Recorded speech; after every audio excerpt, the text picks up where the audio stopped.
Hey, it's Eric G. Around the House is sponsored by Baldwin Hardware. For 75 years, Baldwin Hardware has been known for its first-class quality and craftsmanship in door and cabinetry hardware. As an alumnus of the Baldwin Hardware Design Council, I can say I have seen the details and quality from design to the finished product. If you're looking for a new style and old-world craftsmanship, I can tell you there is only one Baldwin Hardware. Check out what would look great in your home at baldwinhardware.com. It's Around the House. Guys, don't use Pinterest for, listen, I'm anti-Pinterest and people are going to they're going to be calling up complaining that I said this, but I've seen so many recipes, disasters, food stuff you just don't want to do that you see on Pinterest. And building and decorating is another one. I will say there is one place that Pinterest has value. Mm-hmm. And for me, it's the first stage of a project when you're meeting with a designer. I will tell the homeowner, go through and pick out all the things you like and create a folder. Then go create another folder of the things you hate and share it with all of us. When it comes to remodeling and renovating your home, there is a lot to know, but we've got you covered. This is Around the House. Welcome to Around the House with Eric G. and Caroline B. This is where we help you become that great caretaker of your home. Welcome, everybody. Hello, Caroline. Hello. It's that time again. It is. And fast. This is going to be that one. This is going to be that episode, right? That people are going to give their significant other, the spouse, the friends, the family member to go, I'm going to help you help yourself, right? But this happens to all of us. This show applies to every single one of us. So there's no reason you shouldn't listen to this episode. So stay tuned.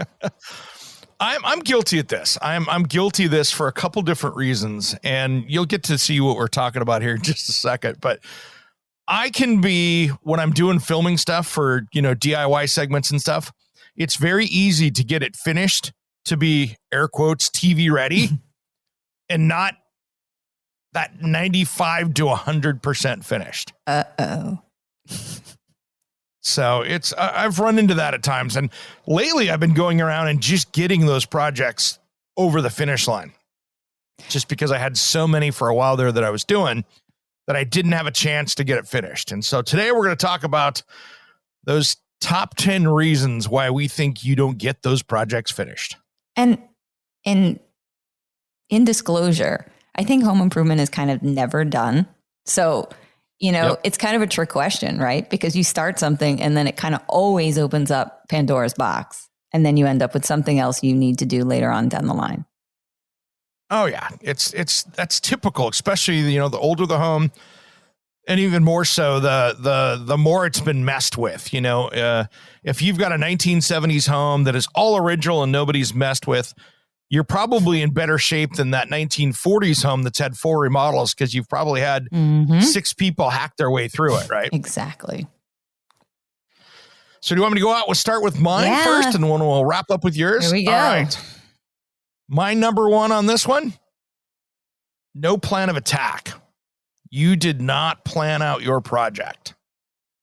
And what can happen with this? It's kind of like somebody that goes out and let's say they're going to do a backyard remodel.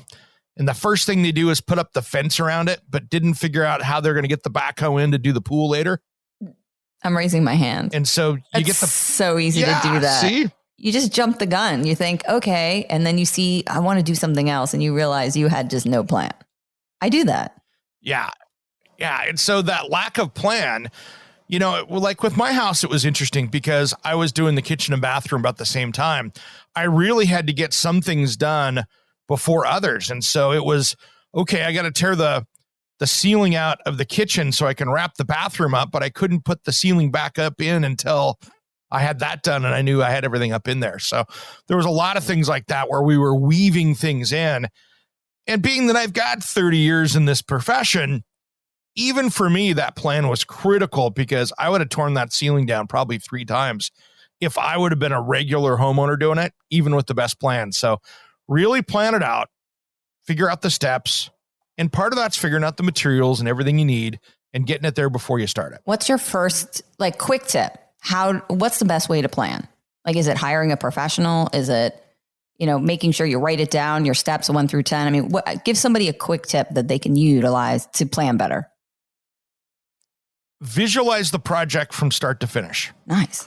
Sit down, visualize your plan. Okay, I'm going to remove this. I'm going to fix this no matter what it is. This is my plan. Start the steps through. Plan those steps out. Here's 1, 2, 3, 4, 5, 6, 7, 8. So you understand what those are. Good call. Visualize. Because sometimes you'll catch stuff that you're like, oh, I can't do that because this is going to get in the way or that's going to get in the way. And then think about at the end of it, once you get that planned out, what's your overall plan for that space? Are you painting yourself in a proverbial corner, right? Oh, I didn't think about this. I got to do this first. Perfect example. I just put a slider in from my kitchen, and Eric noticed right away after the slider went in that the vent duct was below the slider door. Not code, right? Yeah. And kind of stupid because now if you open the door, you're going to be pulling in exhaust right into the kitchen. Yep. And there was no way. So things like that. Look out for these little idiosyncrasies that you just may not be paying attention to because you're looking at the overall big picture, right? Like look at fine detail.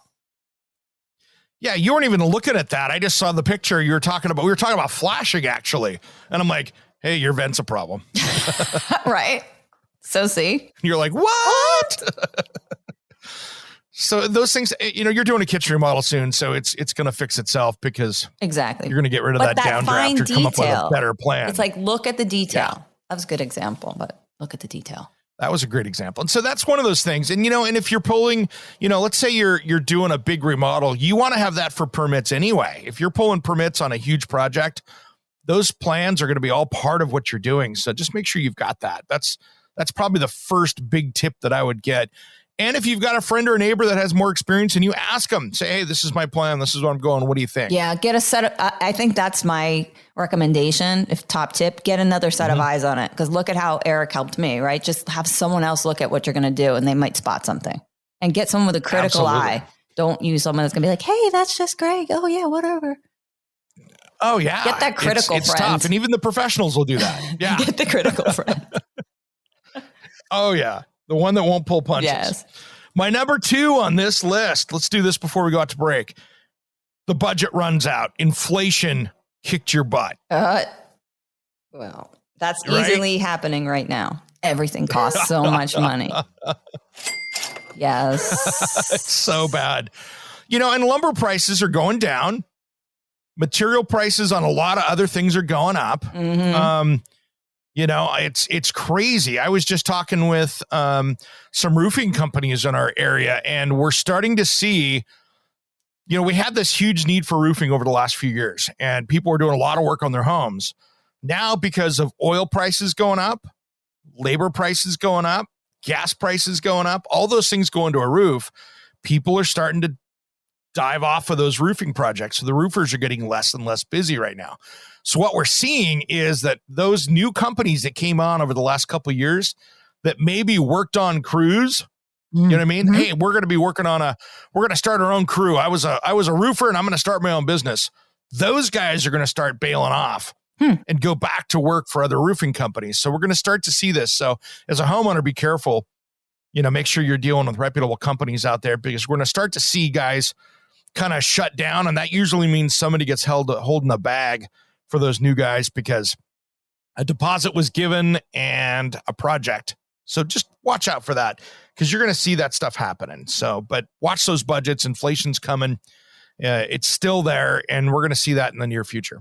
And just to give an example. So before COVID, I bought a box of shingles, your cedar typical underlayment with a shingle, right? And it cost $170 back then, $360 for a box now.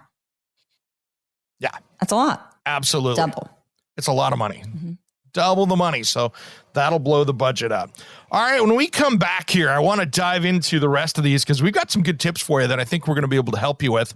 Hey, and before we go, make sure you jump over to aroundthehouseonline.com if you have questions. And if you're listening on the podcast, make sure that you subscribe, hit that subscribe download. Even if you're on your desktop, make sure if you're on Apple, hit that subscribe button and it'll let you know anytime a new episode is up.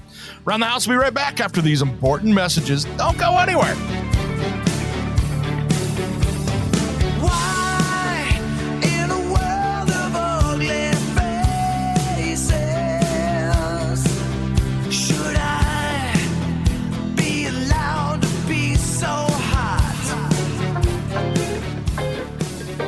Hey, I'm Rudy Wade, and you're listening to Around the House with Eric G. and Caroline B. Listen to my music to improve your home. You got me thinking about the day we move along. Welcome back to the Around the House show. We are talking today about our top 10 things that, cause you not to get that project finished. Prevent you from finishing your project. Oh, yeah. It's so bad when people get going, and we've all been guilty of it in the past. Yeah, you just can't get it done. And guys, or girls, women, everyone, visit us on social media. We love to hear your comments. You can check us out on Facebook, Instagram, LinkedIn. What else am I forgetting? We're all over the place. Around the House show. Everywhere but TikTok. Eric's going to do some TikToks. No. I don't know. If I do, I won't be off using my machine. That's for sure. So I don't want to give him access. So I'm going to have to go buy one of those burner phones and do it or something. So that way. That's funny. Burner phone. You could do some videos for us on Instagram, though. Oh, yeah. You can do all kinds of stuff. Oh, yeah. We'll have some new stuff coming out. Just wait. Well, number 3 on my list here is a big one. You didn't order enough materials. So and I'm guilty of this too. I have a project that I just did, and I'm 2 boxes short of flooring that I just got ordered because I was going and I made a change midway. I'm going to do it differently. I'm going to go like this. And I would have had enough material, but because I made some changes, I didn't. So now that project is sitting there on hold, waiting for materials to come in. That's it. Or the materials might not. My fault. The materials might not be available. So when you go back to reorder, could be back ordered. Could be that they stop making, right? Stop making that lot. That usually happens to me. They've changed the look. And let me tell you what, I've seen this more and more with products coming that were in China when we have been having these embargo issues / there was a bunch of stuff in the kitchen cabinet and countertop industry where it's a great example where the State Department got involved and we put tariffs, huge tariffs, like hundreds of % on cabinets coming out of China because they were dumping cabinets into the U.S. below market prices. So there's this huge fine, which made a big rate increase. So what happens is they shut those factories down in China and moved them to Vietnam or India or other places over in Southeast Asia. The problem is when they moved the factory, they made changes. So maybe the finish might not match or the die lot's way different. And so you have to be really careful of these companies that were dodging that to get around that, those tariffs and penalties. So even I had a problem with my underlayment, right? Under the overhang, I have a vinyl exterior that goes over it. And remember, I was looking for double fives with basket weave. It's your siding, right? It's your soffit siding. And so now they've changed it. And so what I had to do was use the old one on the top, Eric. And now I had to go with triple with a different basket weave on the bottom. It's relatively close. I mean, naked eye couldn't tell the difference between the two soffits. It's different, but it is because you can't get it anymore. So vinyl siding. That's one of the things with vinyl siding is tough, right? Every couple of years they switch it out. It's like vinyl flooring. All of a sudden there's a new pattern, a new color, a new everything. It's just slightly different and you can't match it. Can't put it together. And that's a good side note to this one here of not ordering enough materials. Order extra, put it up in the attic. If you've got tile, order a few extra boxes. If you've got vinyl siding, order another box or two and put it up someplace where it's safe. Have that extra materials there for repairs and things down the road. I've got boxes of tile for all around my house. Me too. Just put up, just so if I have to do a repair down the road, something changes, I'm good to go. Or you crack a tile, you drop a mug on it, and now you need a new replacement. Absolutely. All right. Well, let's go over here. The next one, which is a huge one. I think we all have ran into this one. Those dreaded hidden issues, the can of worms. That can of worms that you open up. That's the one. That makes you want to have a drink. Yeah. Well, it's also a can. See, I'm a little slow to the game. That's all good. So anyway, yeah, it's one of those things that, you get the wall opened up and go, that's not what I was thinking. I mean, I had a project, for instance, that I was working on. I had ordered cabinets for this couple that was, this is a number of years ago. 1800s house, really cool. They start sanding the floor, and the more they sand the floor for the hardwoods in spots, the darker that fir floor got. Well, they didn't realize that there had been a electrical fire in the crawl space down below, and it had burned up to the subfloor in spots. And they had just bought the house. The previous owners had hit it. And you're like, how do you know the previous owner had hit it? Well, the year before, an electrician had owned the house, and he ran all new electrical for the house. Well, because it had an electrical fire, and he put up insulation in the crawl space and then put up panels down there, OSB panels, to hide it, to hold the insulation. It was supposedly there to hold the insulation up. No, it was there to hide the fire damage that was unrepaired. So I have they choice ended up words. going back and I have choice words for people who do that. Absolutely. Beep, beep, So beep, it's beep. rough. So it's one of those things that, anyway, long story short, without getting too deep into this one, they ended up getting money back on that, but they literally had to rip out the entire floor of the kitchen where they thought they were sanding the hardwoods. They ripped it down, floor joists out. They had to start over, which I actually liked because the floor was so out of whack. When they were going to install the kitchen, they were going to have the floor in the kitchen length had 1.5 inches of difference in it. So it was going to be, you were going to have a 36-inch countertop at one side and a 37-inch high countertop at the end of the run. It was going to be not good, but they fixed it. But those are those things that many times will sideline the project, and all of a sudden it just stalls out. So should we start getting into mine? Yeah, let's get into yours real quick, because I'm gonna do number 10. So we're gonna get yours next. Okay. So I'm gonna say you don't have the right tools. Oh, You just can't complete that's a it. good one. That's a good one. I Don't like have that. the right stuff, guys. Don't have your Makita. To me, I think doing a project's a perfect example of you expanding your tool collection. Let's say you're going to do a deck project, and man, I need a new saw. All right, great time to slide that new saw into the project, right? But maybe you're never going to use that saw again. That's when you go down to the tool rental center and rent that tool and use it, and then take it back when you're done. Some tools are really expensive too. If you get into the wrong project, you could definitely now you're back to budget. You've got not the right tool and a budgetary issue. Now, I've got another one here. Here's a little secret. I've seen this in metropolitan areas. Have you seen tool libraries? No, what's that? So what it is, it's like a library of tools. So you can go in your neighborhood tool library and check out tools and then return them. Where is this? Yeah. Is this online? Can I see this? Where do I? It's Google neighborhood. this? So it's like you'll see it in a neighborhood. What? There'll be tool libraries where metropolitan areas. We used to have a couple here in Portland that were tool libraries that you could go borrow tools from. Yep. Now you can get that project finished. All right. When we come back, we're going to dive into more of these. Carolina, hear the music going. We'll be back right after these important messages. Don't go anywhere.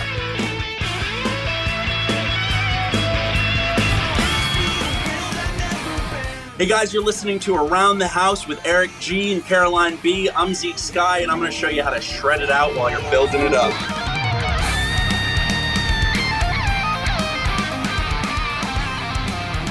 Welcome back to the Around the House show. Caroline and I have been talking today about, those top 10 reasons why you're not getting those projects finished, and we're trying to help you get these things wrapped up so you can move on to other ones, right? Absolutely. Keep on trucking. Man, it's so bad, and I'm guilty of this. And actually, after the show today, I'm going to be working on some stuff, trying to get some projects just over that finish line. And I'm gonna add a little side note here on something too for summertime projects that we're not gonna put in the list. Sometimes weather can get in the way. Oh yeah, that was a good one. It's not on our list.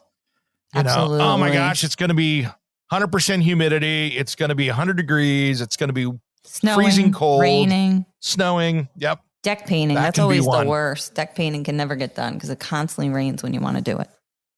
Except here, you know, I'm in my little microclimate of Portland, Oregon.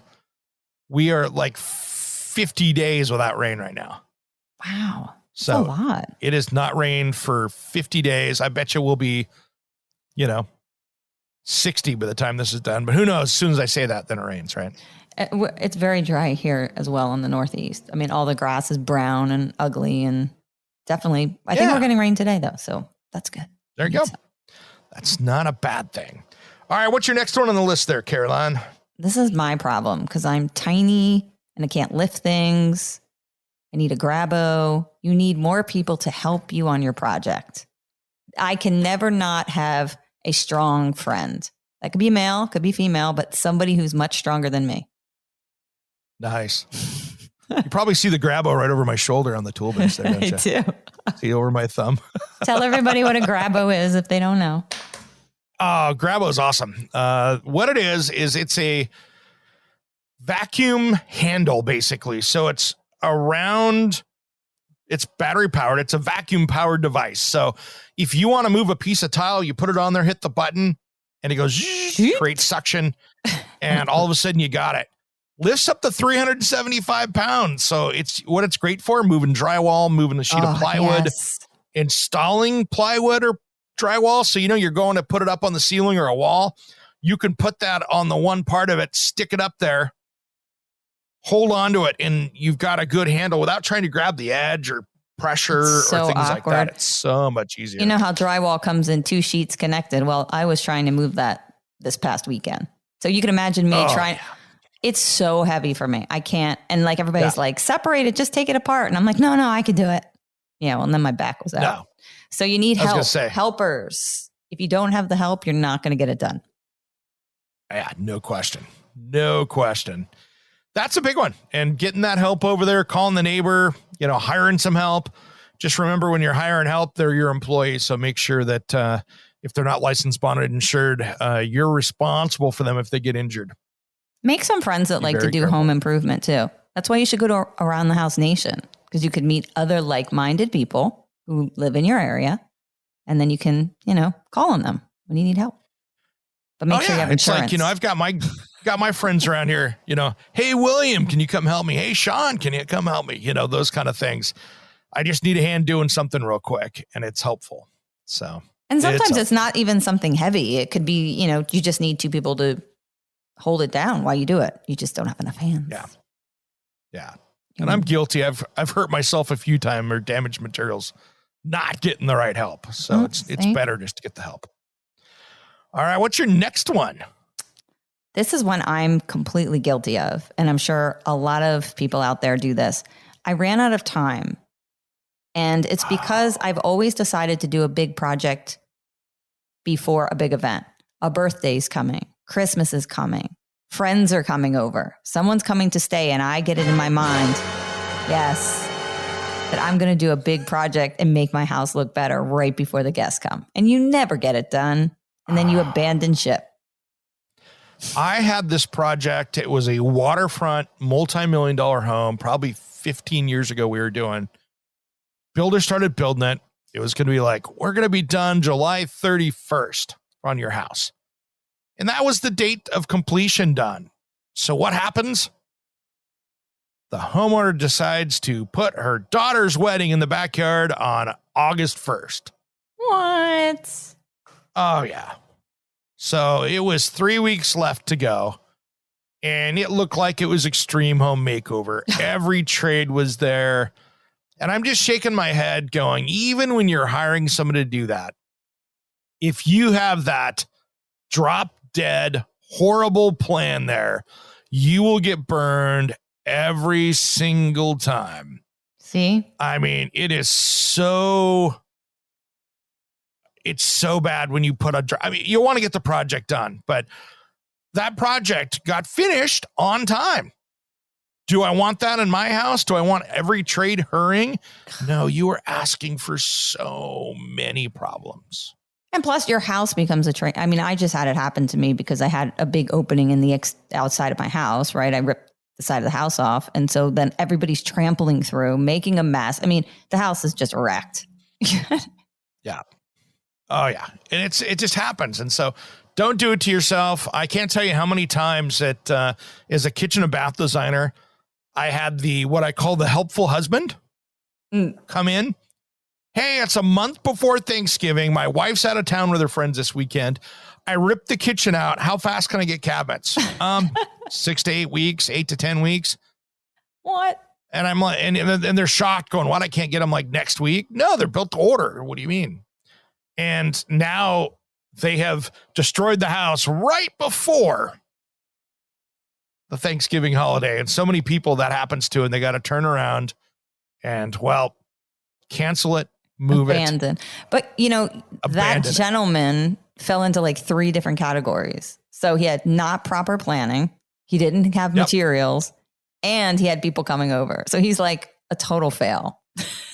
Total fail. Absolutely. So that's one of those.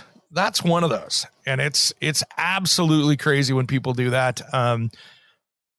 You don't get the good project. I mean, I always want that contractor to finish on time, but if you end up being too hardball on that or yourself, you're rushing it, and rushing it is not a good thing. No.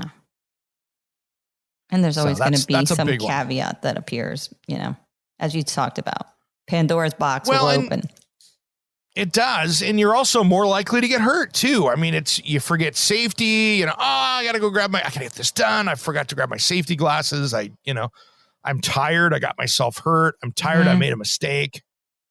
That all gets very expensive. This is, I'm guilty of this one too. I guess that's why it's on the list. You did it for the glam effect. Glam, GLAM, guys. You went on Pinterest. You see this really great concept.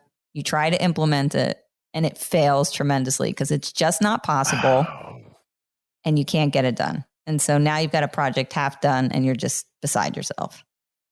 It's my pet peeve of people trying to slide chandeliers over bathtubs. How many times have we seen that picture of the long shot, like from the hallway down the bathroom, and the beautiful freestanding tub is there? They've got the beautiful chandelier and the 8-foot ceiling hanging over it. And I'm like, that is against all building code in the United States. And there is nobody in the world that's putting that in and getting an inspection. Guys, don't use Pinterest for, listen, I'm anti-Pinterest, and people are going to call. They're going to be calling up complaining that I said this, but I've seen so many recipes, disasters, food stuff you just don't want to do that you see on Pinterest. And building and decorating is another one. I will say there is one place that Pinterest has value. Mm-hmm. And for me, it's the first stage of a project when you're meeting with a designer and contractor, because I will tell that designer, as a designer, and that contractor, I will tell the homeowner, all right, Mrs. Smith, Mr. Smith, whatever, go through and pick out all the things you like and create a folder. Right? Mm-hmm. Then go create another folder of the things you hate and share it with all of us. That's good. So Pinterest is good for that. It's good for that. Yeah. It's good for that. All right, Carolyn, let's go out to break. We'll wrap this up in the last segment. We'll do that just as soon as Around the House returns.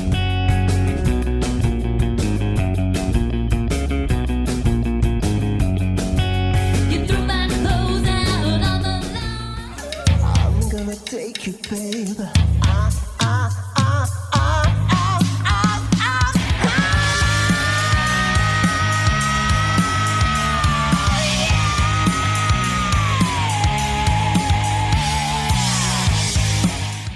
Hi everybody, I'm Arik Amin from Steven Adler's band, and you are listening to Around the House with Eric G and the beautiful Caroline. Welcome back to the Around the House show. Now, if you want to get a hold of us, feel free to reach out aroundthehouseonline.com, or you can hit us up on Facebook, Twitter, Instagram, LinkedIn, and don't forget our closed group, Around the House Nation. And on the podcast, make sure you subscribe everywhere you catch those podcasts. You know, we've had a big run here on Apple recently where we've had a bunch of new people come on, and we appreciate it. And thanks for tuning in. Well, Caroline, I wanted to talk about probably one of the biggest ones that I'm personally guilty of on this list. And little ADHD, lack of focus. yeah, you're all over the place. You get it to 75%. Squirrel. And this can be something, not so in my case, but I've had this in the past where your spouse or partner puts the pressure on you to go get the next project done and you're not done yet. That happens. Or we can come in, ladies. I mean, I'm guilty of this and saying, you know, it would be better if you just did it this way. It's not looking right. Can we change this? Yeah. Come on, everybody's guilty of that. It just doesn't, Yeah. It's not what I envisioned. Can we, it's the wrong Which can color. be. This can be, though, like watching somebody doing a painting and the painting's not fun, not finished yet. And you're like, oh, that's not it yet. They're not done painting the painting yet. That's a hard one. So I've had significant others in the past that were very ADHD, that had lack of patience, where you'd like 70%. And they're like, all right, hey, can you get that done over there now? And I'm like, whoa. I'm going to get this done first. Hold on. Tap the brakes. Let me finish this first. And so those are things that you got to be really careful with. Well, hey, let's recap the 9 that we've done so far here, Caroline. We had my first one. It was no plan of attack.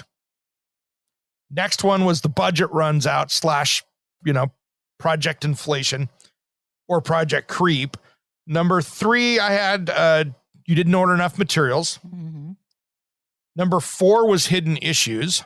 And then we jumped over to yours. And then I kicked in with you don't have the right tools. That was a big one. Oh, yeah. You need more people to help you. You don't have enough manpower or lady power. Yep. You ran out of time because you were scheduling an event and had something big coming up. Don't have enough time to get it done before that happens. And then, of course, you did it for the glam. Hey, you did it because you thought it would look good, and then it just didn't look good. And it didn't. And failure. And then I just dropped in the lack of personal focus or someone dragging you into the next project before you could get that one finished. That's such a good one because so many couples break down, get divorced, have arguments over home improvement projects. It's, it's just like money. You have to agree and you're in one residence and it's not easy. Kitchen remodels are probably the number one home improvement project that leads to divorce. I know. Because you have people, whether you're hiring a dude yourself, you have people coming in to a house for probably a couple months, invading your personal space. Things are tore up. It doesn't feel like you're home because you're doing dishes in the bathtub or whatever you're doing. Exactly. It can be rough if you're not planning it out correctly. It's so stressful. And then also, I think it just brings out everybody's little quirks and idiosyncrasies. Like whatever your partner does that bothers you is going to come out during a home improvement project. Oh, yeah. So bad. So bad. And so let's break this down here. Let's go back to kind of the 30,000 foot level. Now that we've given 9 out, I'll give the 10th one here at the end, but let's kind of break it down for a little bit. One of my biggest tips to help with these 9 so far is to look back at your project, which is your home, right? Mm-hmm. Inside, outside, all of it. To back up and come up with a 30,000 foot game plan of the entire house of what you want to have it to finished, complete, done. The bird's eye view. Take a big view. Yeah. That way you can get these things in the correct order. We kind of teased about it earlier in the show, but it's one of those things you don't want to put the fence up before you put the pool in, right? It's very true. You want to be able to, or at least have access where you build a big enough gate where people can get in there with equipment or access.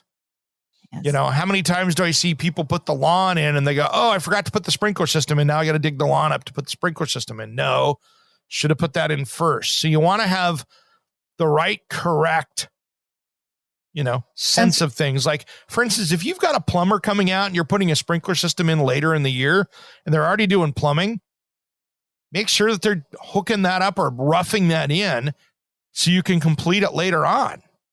Get those things done, because if you have to call that plumber out 7 times, it's always going to be more expensive than if you brought them out twice. That's right. I think this is such so bring that project into scale. Good advice, because we all do it. Like, I'm very much an impulse. Like, I'll look at something and I'm like, I just got to do this now. I don't like the way this window looks. The window's irking me. And I'm not thinking about the big project. I'm thinking about that particular thing that's bothering me at the time. And there's always going to be these, like, look, I took out a slider and there were hidden water pipes in the walls. So now I had to get a plumber. And then I decided, hey, wait, those water pipes are there. I could put in an outdoor shower really easily, which is what I want to do. So I kind of did what you said. I'm thinking big picture. But now I'm like, all right, if this plumber's coming out, I might as well have him put in an outdoor shower because I've got the stuff there. But I wasn't planning an outdoor shower. Yeah, that's project creep. And that's okay. You found it and you wanted to do something with it, right? You're like, hey, while I'm at it here, let's get this done. And, the while you're at it can get expensive, but in the long run, they do save you money because you're setting your next project up.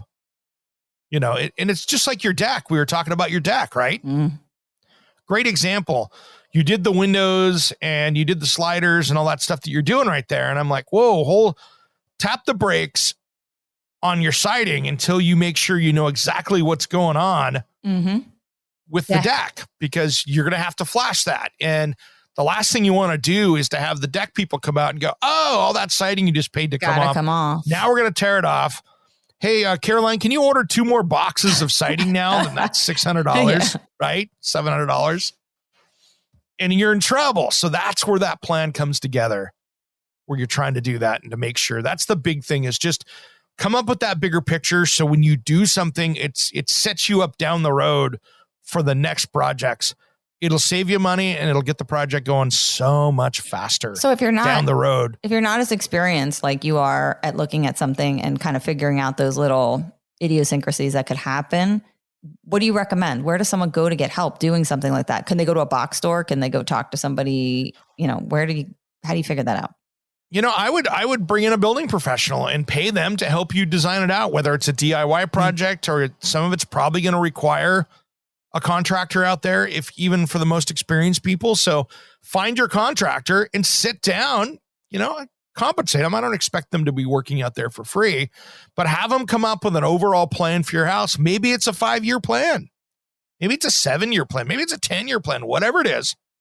Kind of figure it out and figure out, if you've got the right person, what you're going to tackle and what they're going to tackle, and make sure that you get that stuff.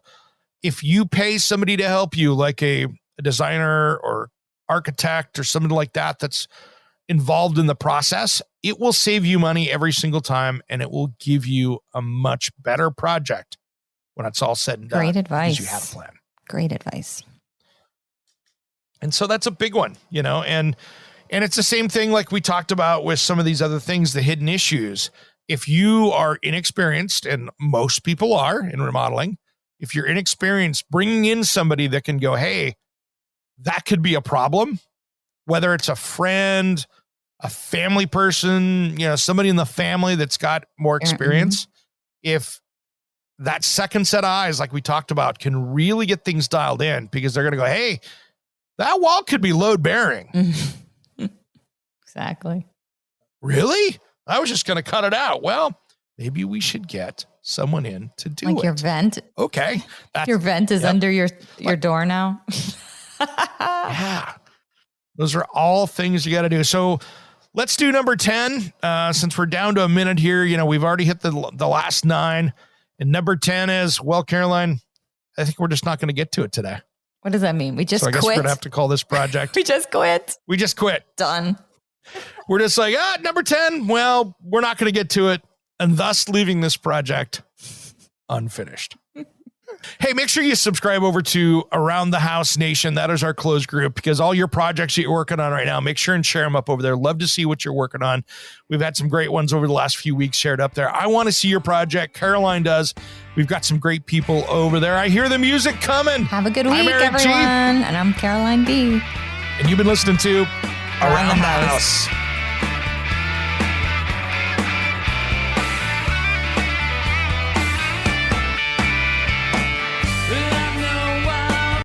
Hey, it's Eric G from Around the House. Are you planning a decking or siding project this year?